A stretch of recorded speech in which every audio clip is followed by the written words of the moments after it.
Stand up, Florence. What do you mean my hospital is disgraceful? I'm doing my best for these soldiers. All your nurses are drunk. Excuse me, my nurses are not drunk. They may be a little wobbly on their feet, it's because they are tired. No, it isn't, they are drunk. Well done, Zoe, that was absolutely brilliant. Went on between Florence... For these Year 2 pupils, this drama lesson is one of the highlights of the week. We get more ideas and it's more fun than just thinking in your head. And when we act it out, we have quite a lot of ideas to write down. At Dallas Community Primary School in Lancaster, drama is an essential part of the pupils' education. Boys do struggle with their writing, and so I wanted to have something in the classroom that helped the boys, and boys enjoy drama. Boys love to talk to each other, they love to get in role, and once they've done that, this can then lead into the writing. And that started me off, and I've obviously opened out to all the other children in class. What we're going to do is we're going to retell the story of Florence Nightingale, and you're going to be using your bodies, and you're also going to be using your voice. What I want you to be doing is really thinking about what that character is going to be saying, what the character's facial expression is going to be like. Florence Nightingale topic is stretched over a 6-week block. We're just about in the middle at the moment. Right. The lesson starts with a warm-up exercise. Up you get. Are you ready? Maths or English?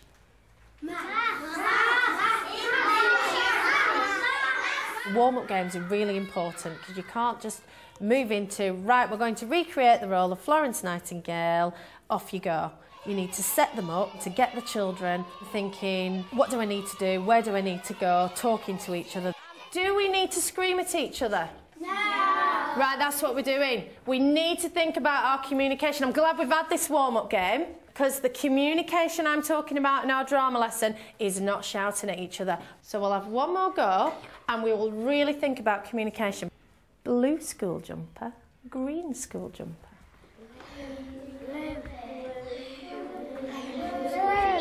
What do you prefer? Yes, which is your favourite? And freeze. Right, that was so much better. I think drama has the potential to actually bring out within children particular aptitudes that you never saw before. And I think you can be scared and think, I'm not sure how children are going to relate to this, but I think it's very important in drama that we set clear parameters from the start. So it's really important before we start to set the scene. Okay, so I'm going to think first of all about our bodies. So we're going to do this without losing our voices. What's our body going to do to show me that you understand what's happening in the story? Just get yourself a bit of space. I want you to show me what she might have used to get all the way from London to Scutari. Off you go.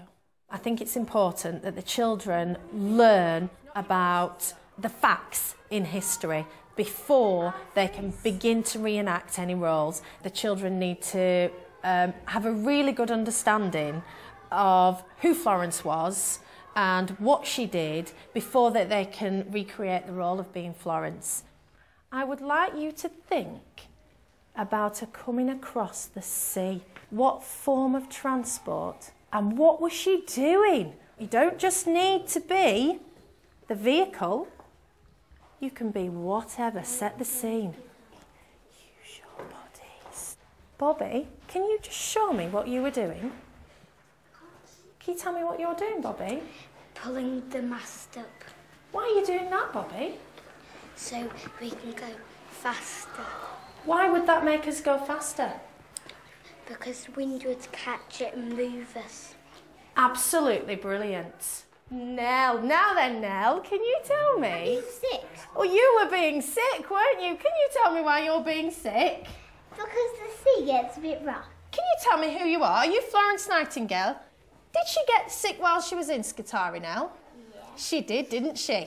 And she might have got sick while she was travelling on the boat because it was a long journey. I think that's an excellent idea. I think drama absolutely is one of the most inclusive techniques that we have available to us because it makes no assumptions about prior ability. It makes assumptions about setting a context and allowing a child to explore through empathy a situation they may not have explored before. And in that way, it's often a leveller because nobody has a greater ability to adapt in drama than any other person. Right, are you ready? I want you to walk towards Joshua. I work with a young girl called Georgina. She's got ADHD, so she finds it very difficult to concentrate in normal lessons. But when it comes to drama, she's really receptive. She loves doing drama. We can take a book and we'll read a book, and then she just wants to act out what she's read. Georgina, can you tell me what you were doing? I was being a bird. What sort of bird were you being, Georgina? A pigeon. You were being a pigeon. That's absolutely brilliant, Georgina. Were you flying high in the sky? Yeah. Excellent. It's a really good way of getting inside her head. Once she's acted something out, she likes to go over it and over it again. So once she's picked up on something, you can be acting the same scenario out for quite a while until she decides to act another one. But you know that what she's learned and it's in there.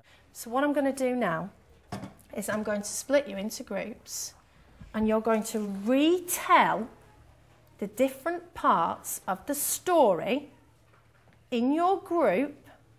You're going to think about what your body's doing, especially your face, and you're also going to think about the noises that you might need to make. Okay, because that's very, very important. I really want to go, Dad. You can't blame me if all the soldiers are really... You're not going. I can go.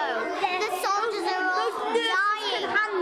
I'm Florence Nightingale, and I'm really sad because my dad won't let me go because he said it's really dirty. Florence Nightingale's sister.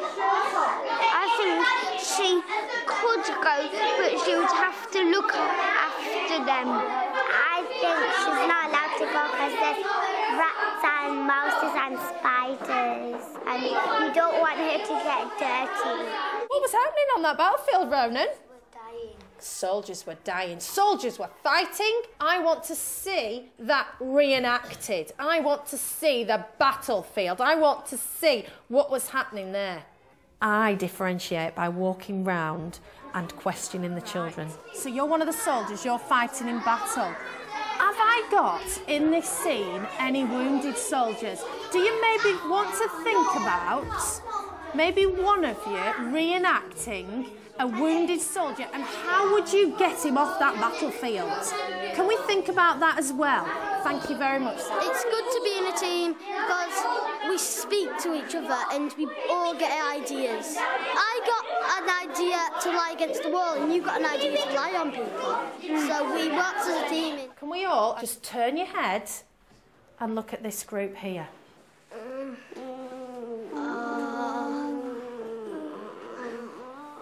Can you tell me, soldiers, what it is that you're moaning about? We are feeling sick because of the bad conditions. Can you tell me just one thing that's bad about the conditions? We have to sleep in dirty mattresses. I'm going to become Florence Nightingale. Can I hold your hand? Oh, have you been awake all night? You have? If I go and get you some cool water and I put it on your head and on your cheeks, I think that's going to bring your temperature down. And I'm going to go and do that for you, and maybe you can get some sleep. And that's what I want to see you do, Florence. You talked for them all the way through the night. So I'd like to see you doing that when we set off again. Well done, this group. One of the challenges of setting up drama with children is that you're changing the perception that they have of a teacher and a teacher's role. So I don't think it is something you could just delve into and immediately expect that the children will accept that the teacher who was always lovely to them on the carpet and said things in a particular way and had certain expectations has suddenly lost the plot and decided to do something completely different. And that needs explaining to the children. they need to understand, and they also need to have a mechanism to be able to say if they're not comfortable with the situation.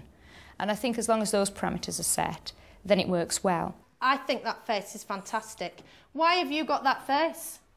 Because I'm so cross with them, because they said my hospital is disgusting and dirty. Can I just listen to the conversation that's happening? This hospital is disgusting and disgraceful. How dare you say that? This is my hospital and I want to treat my soldiers this way. Well, the bedding hasn't been changed at all, has it? Well, I think my...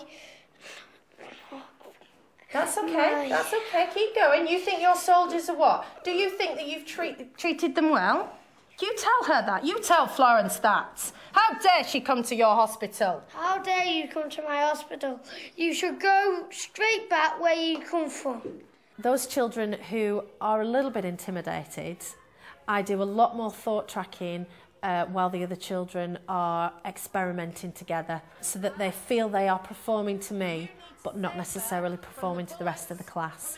And it's very important that they do have a go. Can I come over to the role play area? And what I'd like you to do is to just come and see what's happening in the role play area. Contained within the classroom is a role play area designed to extend the learning of all children. So if you have your able and talented group that you'd like to go in the role play area, it's important that you put a scenario in there that they need to think about. You need to start their learning off and they will take it further. And also for those children who find it very difficult to communicate with each other, then they need to be able to dress up. They need to have more props. I'm going to melt you, please, Sam. Can you tell me who you are? I'm the dirty nurse. You're one of the dirty nurses? Do you think you're helping the soldier with your dirty hands and your dirty bandages? Do you think that's helping them? You do you? Having a role play area in the classroom has had a dramatic effect on the children. It's encouraged them to write better stories. It's encouraged them to play in role with their critical friends. Put your hand up if you think that acting out the story and actually being in role has helped you understand what actually happened. Put your hand down. I was evaluating all the way through the lesson, talking to the children, not necessarily as a whole group, but evaluating what they were doing all the way through. And then at the end, it's important to show them what the next step's going to be. Why have we done this? And where are we going next? And I think that the next part of our learning journey might be that if we change roles and we try something else, I think that might help us to get a full understanding of the story. I can entirely see why teachers would say, why drama? Very full packed curriculum. What I would say is problem solving also isn't a subject on the curriculum, and yet it's a vital life skill through which children can learn in so many other subject disciplines, and I think drama occupies exactly that same role.